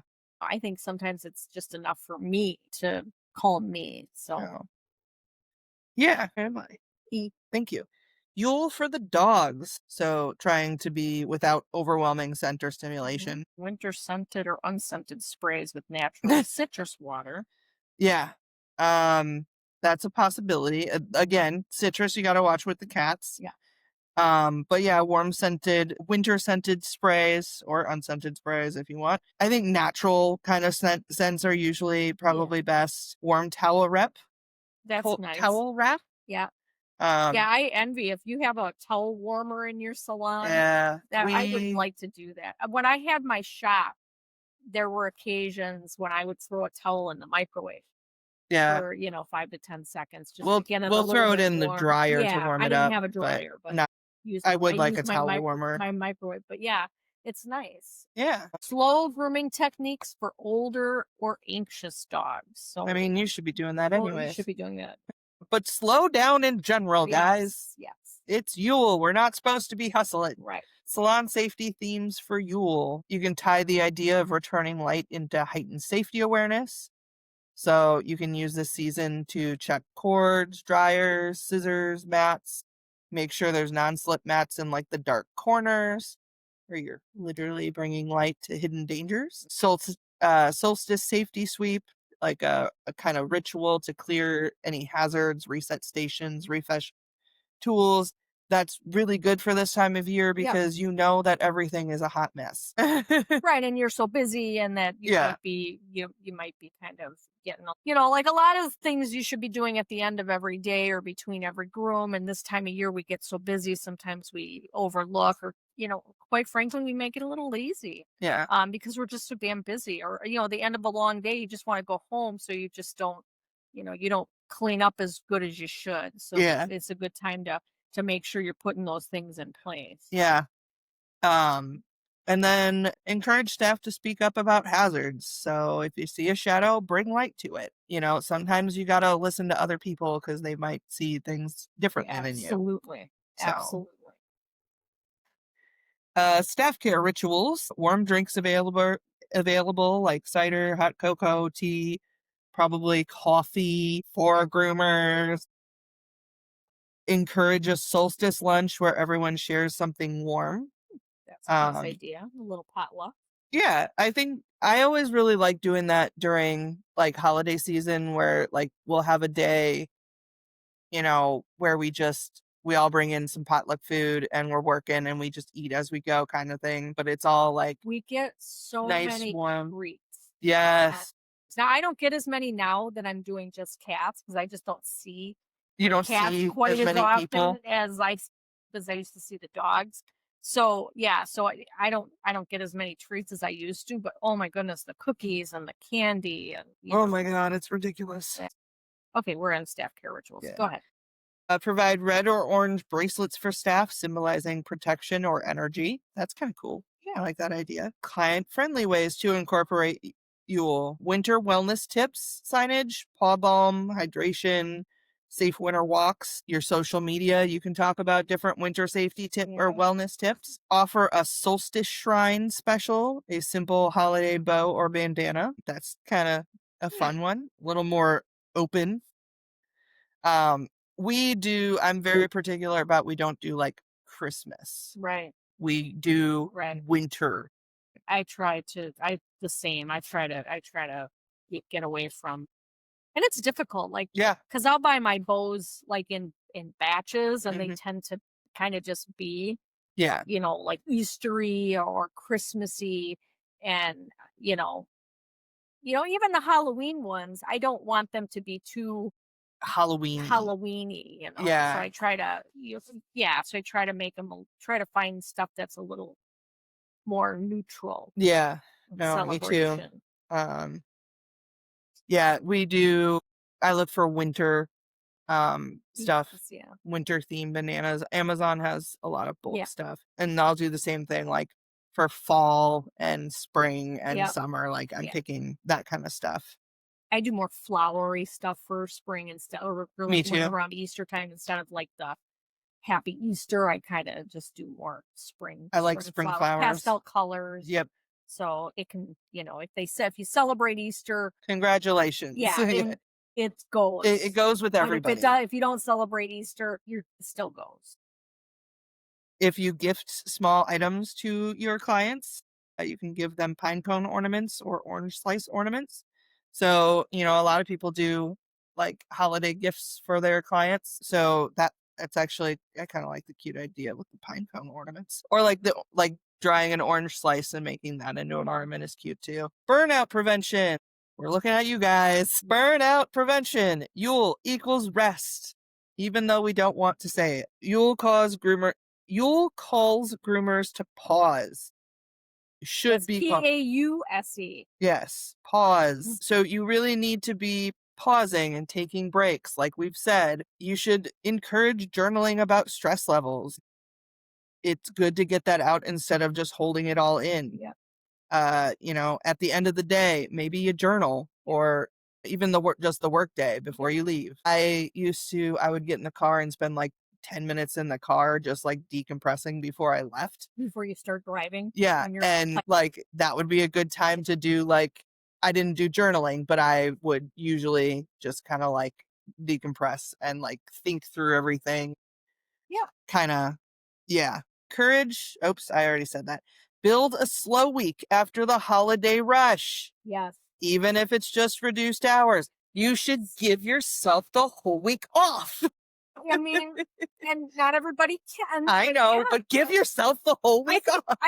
for some people it naturally you'll slow down because you're getting people in before the holidays. So Yeah, it does slow down so there's naturally just not, anyways. some groomers have they just refuse to work longer hours during the holidays. So maybe their hours are always going to be the same, and that's cool too. If you're not working extra long hours before the holidays, then you probably don't need to reduce your hours after the holidays. But most of us will stay an extra hour or two or Yeah. do an extra day because we're trying to get everybody in before the holidays because we want to satisfy our customers. And quite frankly, we may want that bonus, right? Yeah, If you want that some of money. us tip well, those person tips can be really good. So I get it. But yeah, then But you need then to you make need sure you're to, pausing, yes, even you if need it's to just take, like some reduced right, hours, a quieter week. right, an extra day off, Yeah, for me, or take your staff to Jamaica. yeah, take your staff to Jamaica. That works too. I just find that week after Christmas is like the perfect time to take off. It really is. And then you got New Year's. Yeah. So yeah, that's a nice time to take off, but at least slow down afterwards. Don't keep going because you're just gonna burn yourself out. Normalize the staff saying it's the dark season. I'm allowed to rest. I like that a lot. Just you are allowed to Yeah. rest. And this is what the whole like season is supposed to be, is kind of like, it's the darkness has kind of taken over, which we visibly see. And it's supposed to be like, if you think about before when it was more like farming kind of community, like that was farmers' time to rest because they were working all summer. Yeah. So you're supposed to slow down during this time. Yeah. We already push ourselves too hard by going to 80 bajillion family things. So, like, just take a break and remember that this is the time that you're supposed to be resting. Right. So, Right. yeah, Right. And we're not machines. That's the other thing. I've seen a lot of people online that if you've been grooming for a year, how long should it take you to do this? Because they have a staff member that's, only been grooming this long, or maybe they've been grooming for a long, long time, but they're a slower groomer, whatever. But it's like there's this constant need for people to push other people yeah, to do more or charge more, do more, work harder, do yeah, it this way. And it's, especially if you're a witch, you should understand the fact that we're all fucking individuals yeah, and we don't all work the same. We don't all think or feel or do the same. And we need to stop trying to be the same. Trying to do as much as the next groomer, or, take as many dogs as they do, or work as fast as they, or slow down to their level. If you're a fast groomer, be a fast groomer, but don't expect every groomer to be as fast as you. It's difficult Yeah. for me. Like when I hear somebody says it takes them, an hour and a half to 2 hours to do a Shih Tzu, and I just think to myself, like, who on earth is taking 2 hours to do a Shih Tzu? And then you'll hear that, well, I'm a perfectionist, and it's like, but my Shih Tzus look good too in an hour. yeah, But I'm a faster groomer, or at least I used to be. I don't think I'm as fast as I used to be. Yeah. Because my eyesight's not as good as it used to be. Right. Meg's a much slower groomer than I am. And that's okay. And Yeah. that's okay. So, we just have to stop looking at We have to stop. everybody around Yeah. us and comparing ourselves. Just, rest. And if we are those fast groomers who can do 11 dogs a day, now is the time to maybe take a break. Yeah. Maybe you don't need to do 11 dogs every day. Take Work a half day. Yeah. Do 6 dogs. So, just some reflection and journal prompts. Where do I need warmth in my grooming practice? That's a good way to look at it. Like you're bringing in warmth in a cold time. What part of the salon feels dark or heavy and needs light brought to it? I've actually, like in October, for some reason, every time I walk down here, it didn't matter how clean it was or how well, like I immediately got overwhelmed and stressed, and I'm working on, I have too much stuff hanging up basically. But like sometimes it's just some areas don't feel right. I could not I'm like, I don't know why, Meg, but I cannot figure out why I'm like why I feel like we have too much things and Yeah. stuff and too much is going on as soon as I walk in there. I get stressed. So, what is one thing I can release before the new year? Mm, okay. You know, all these things you want to release things that aren't working for you.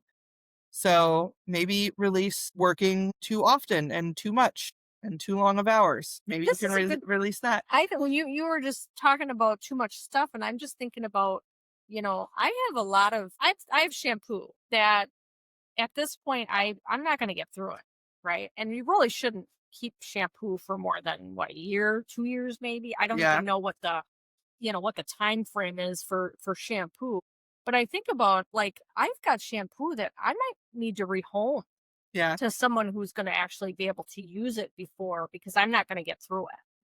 And that's something that I actually think I might have to go home and look at, because Start releasing some yes, shampoo. release some shampoo. Let it go to someone that like I said, will use it up Yeah.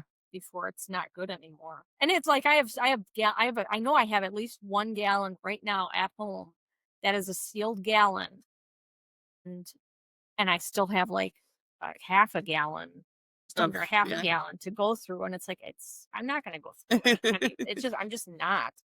Um, and it's that shampoo is such a tricky one. I love shampoo. Like, I love the smell of it. I always like to try something different. Mhm. However, we're in cats, so I can't just grab anything and use it, right? Like, I have to be very mindful of what I'm using. I can use it on my dog, but I have one small dog. I have a lot of shampoos, and yet I still kind of go to these are the ones that I use. Yeah. And I think I really need to hone that in, Yeah. and be realistic and go, what, I got to stop buying all these gallons. I need to just buy smaller bottles, because the reality is I'm not going to go through the gallons. Yeah. I just don't room enough right Mhm. now to do that. And unless I start adding dogs again or grooming more cats, I just don't need that much Yeah. product. I have to think about that. Anyways, I Eh, digress. see, we're getting through some Yeah. stuff. Where do I need more community and support? You might, especially this time of year, you might need a little bit more community and support too. We might need it, or maybe we have it to offer. Yeah. I just did last week. On in one of the groups, Facebook groups, the town hall, I think it's a town hall group. Somebody mentioned they wanted to serve hot food. Like, there's a lot of people that are doing pantries, porch pantries, and donating food to the shelters and the food pantry and stuff like that, because of the whole SNAP benefits and all the stuff that's going on right now, and it being the holiday season. And somebody had mentioned that they really wanted to do like a hot meal. They wanted to provide a hot meal. So they wanted to, and I'm like, I want to help. What can I do? And so they created a message Yeah. thread or whatever, so people could talk, whoever was interested. And I donated some money, and then we bought a turkey. Sam made a turkey, and then I made a cornbread casserole, and we took it. And my plan was to help. Yeah. I loaned my canopy, I loaned a table, and it was Saturday. We took the food. They had two locations. They had people in front of the library downtown, and then they had people over at a gas station on Taylor and DeKoven. So we went downtown with the turkey and the casserole, and they had so many people Yeah. like helping. Yeah. And so I'm like, well, do you need anything? And they're like, do you have a table? And I'm like, that's my table right there. So I know I don't have another table, but they had more than enough people serving. So I thought, well, I'm not going to hang out, because, I'm just going to get in the way, really. So we drove over to the second location. We left the food there. We drove to the second location, and they didn't need anybody there either. So, okay, so I'll just come back to do cleanup. So they were supposed to go until 5 o'clock. And so it's about a little after 4. And I said, hey, how's it going? I plan to come back at 4:30 and help clean up. They were done. They were out of food. They ran Holy out of shit. food. And they were already cleaning up. So we went over to the DeKoven location, because the downtown people had moved over to the Taylor location, because they still had food. But when we got there, they were done. They were cleaning up. I grabbed my stuff. And then they think they fed minimally. She said 40 to 60 people at each location. Nice. Yeah, and definitely they ran out of food. So they're pretty sure that people ate that wanted to eat. Like they don't believe they left anybody hungry, but they ran out of food. So she wants to do it again.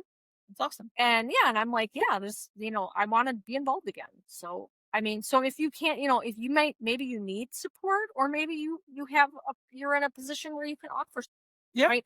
Right now, I'm in a position where I can offer support. John actually the other day, he did a thing where I guess down at Rosemont, they had this big food convention. And I guess when they leave, kind of like, like how, how packing out goes for our shows. When they leave all of it behind, like all the food.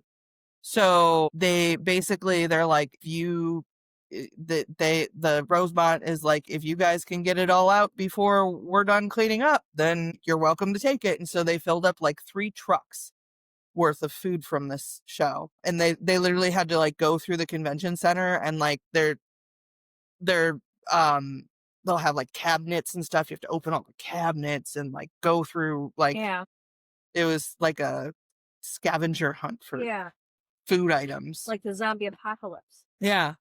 But yeah, he did it after work the other day, and they got a lot, and it's all getting donated to like a food pantry.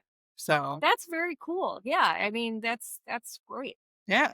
That's great. What small spark am I nurturing for the coming year? Yeah, I'm gonna think about that. Think about it. For me, excuse me, I've got a lot of really good teaching things coming up. Stuff with a bunch of stuff with CLC, um, and just shows and stuff that I'm planning on going to. So I'm really excited for that. So I'm kind of nurturing the spark of like, I also for CLC am creating my own CPR program.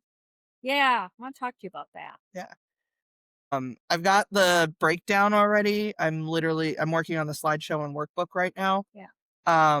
But it's trauma informed. So we're still going through the things, but we're also really putting a lot of emphasis on learning to keep yourself calm in the crisis and grounding and all of Yeah. that. So we're trying to make sure it's going to be a lot more in depth, but I'm really excited for that. That's been going. So those are my little sparks. Yeah. Nice. And I just confirmed that I'm going to do 5 days with Mr. Kim private lessons. So in Korea, I'm going a week early, and Mr. Kim is the director of grooming for the Korean Kennel Club, and he's going to do private lessons with me. So I'm excited about that. Congratulations. So, and I just got put in charge too of helping organize the US side of the trip going out there. Yeah. Because Emily is overwhelmed with Yeah. all of this. I mean, she's running the whole model dog Yeah. thing. Yeah. So she's overwhelmed and she can't make it this year. So I'm gonna be like I'm helping to coordinate it with the Harley, Yeah. from Korea. Yeah. So yeah, Good. I have a lot of cool things coming up this Yeah. year. I'm gonna be busy as fuck. Yeah. Well, it's all right. So Stuff that you want to do, so that's fine. yeah. Do you have anything that you're nurturing? I don't know. I honestly, when 2025 began, my goal was to just work, make money, pay down my bills. Um, Did you do that? I did work a lot, and I did pay some stuff off, but not as much as I had intended to, and not as much as I should have. Like, Yeah. because I spent money on things. So, like when we went on our trips, I spent money. Yeah. I we went to Canada. That was a big expense. We did cancel our New Orleans. We went to Mardi Gras this year, but we did cancel our late New Orleans trip. But yeah, so I did make money, I wasn't putting it towards everything I was supposed to. Like I still ended up kind of spending it. So, so I think again, that's going to be my goal for 26 is I really just, because I want my husband to retire Yeah. and he won't retire until the house is paid off, which we only have, if we just pay what we're paying now, we should be good in 2 years, Yeah. which is really good, which is much earlier than we were supposed to, than our term was, which is good. But I'm hoping we can get it paid off even sooner. So I think my goal is still I need to be making money. Yeah. I need to be looking for the opportunities to make money My that don't goal cost me money. is 'Cause for the that's school to continue not losing money. That was right. last year, my goal, or 2025, my goal was not to lose money on the Yep. business. Yep. We didn't make a whole lot, but we didn't lose any. Yep. I mean, in my defense, we didn't have any, we only had one like career student. I had a lot of other things, but I only had one career student, and I have to pay a lot of money to the state. So Right. Well, that's the other thing, like I worked for PSD. I don't know how many shows I did this year, how many? 6 or 7 shows this year, and got paid, but I got to pay taxes on that Yeah. income. I don't know what tax time is going to look like for us. Yeah. Right? So yeah, so I think my goal for 2026 is still going to be a lot of just trying to pay towards getting out of debt. My goal is get him retired because I want to travel. Yeah. I really want to be able to travel. Him retiring would give us the freedom Yeah. to travel. Yeah. So I think that's still my goal. Yeah. I have 5 cats now. Like we just adopted. We adopted our third kitten this year. Christ, woman. Yeah. So we have 2 little boys that are now about 8 months old. That we've had since 8 weeks. And I just adopted a little female who is like 10 weeks old now. Nice. Yeah. So I have 5 cats. And now next year I am getting a poodle puppy. Hopefully. Like I'm planning to get a poodle puppy. As long as she has a female puppy, Yeah. I'll get one, but I don't know what time of the year it'll be. It could be anywhere between July and December that she would be coming home. Yeah. So, that's going to be Yeah. Made the mistake a long time ago of getting all animals that were gonna like get old at the same time. yeah. Really regretting that. When we took Chiana and Lily to the vet the other day, it was like for their normal checkup. Chiana, they say, is perfect. Yeah. Which is the one that, like, if we were gonna lose one cat You first, thought it would be her. well, we were hoping. I Just know. so everyone knows, Yeah. we love this cat. This is why she's still here, but she is the devil. Yeah. She is awful. She pees on everything and she screams and she's the worst. We love her and we're not going to ever wish her harm. But sometimes we're like, if she went first, it wouldn't be the worst. Yeah. She's gonna live forever. They're like, she's perfectly healthy. There's no issues. Lily, on the other hand, she needs to have another dental because she has a cavity. And we can't get the dental done yet because she has to go to a cardiologist because now she has a heart murmur. And then I've got him who, I mean, look at those teeth. Yeah. He actually, though, he went into his specialist to get everything checked out and everything looks good. All of his levels are good. So he's cleared to get his dental now. Yeah. So we have an appointment this week to get that, like the pre-surgical blood work and all of that. And then we're also taking in Addison, who has what I think is a fatty tumor in her armpit. They're all falling apart at once. I know. So. Right. And I feel like I'm starting over, and I love them, and they're here to stay. Like we don't get animals and not keep them. Like they forever with us. I'm also like, damn it, really? Did we really just adopt? And they're 3 all going to go at the same time when they're old. Well, it's not, and I'm not even thinking about that. I'm just thinking of the fact that we've got like 20 years. Yeah. Of, we have to take care of these pets for the next 20 years. And I want to travel. And I have to travel with all these animals. 13-year-old Chiana. Somebody to take care of them. And it's like, damn it. Yeah, I've had this cat for 13 years. She's been terrible for the entire 13 years. She is a menace, but we love her for some reason. Somebody's gotta. Someone's gotta. She's a mess. But yeah, all of our pets are gonna pass away around the same time. And it's gonna be rough. So, all right, should we do? Yes, do your oracle poll. All right. You already poll. Yep. So this one is innocence. So the flower is the daisy, and the butterfly is the peacock butterfly. The playful and childlike daisy has been associated with children and motherhood for generations. Bouquets of daisies have been gifted to new mothers since the Norse times, with daisies being the sacred flower of Freya, a goddess of fertility and love. The word daisy is an evolution of days, eyes, an apt description of this flower that closes at night and reopens with the sun. A plethora of sayings have sprung up regarding daisies. Looking as fresh as a daisy means you had a good night's sleep. Oopsie daisy and other derivatives have evolved from up a daisy, a term that can be traced back to the 1700s. The term was used to coax young children up after a fall, further flower to innocence. This card asks you to move through life with eyes wide with innocence and wonder. Give up thinking you know everything and experience life like it's your first time through. Spend a day not noticing the unconstructive things people do or the negativity in the world. Rather, make a conscious choice to see nothing but the wonderful things people do and all the beauty of the world.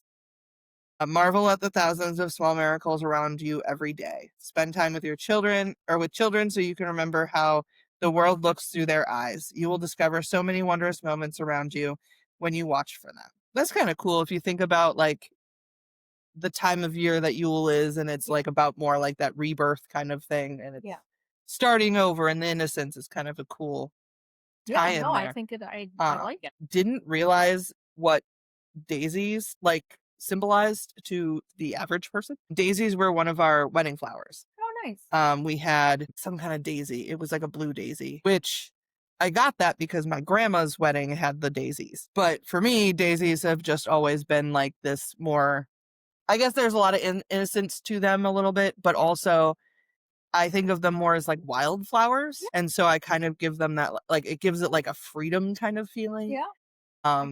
It also, obviously, it said that it symbolizes love, which is perfect for a wedding. But blue Gerber daisies, that's what they were. That's why I was going to say baby, because Gerber, baby. Yeah. Blue Gerber babies, or blue Gerber daisies, but they're just like little blue daisies. They're really cute. And yeah, we had sunflowers in those. Those are sunflowers are one of my favorite flowers. Yeah. So I guess that's the end of our show. I think I got it. Hold on. As above, so below. Let your pets be clean and your spirits grow. Bye. Bye.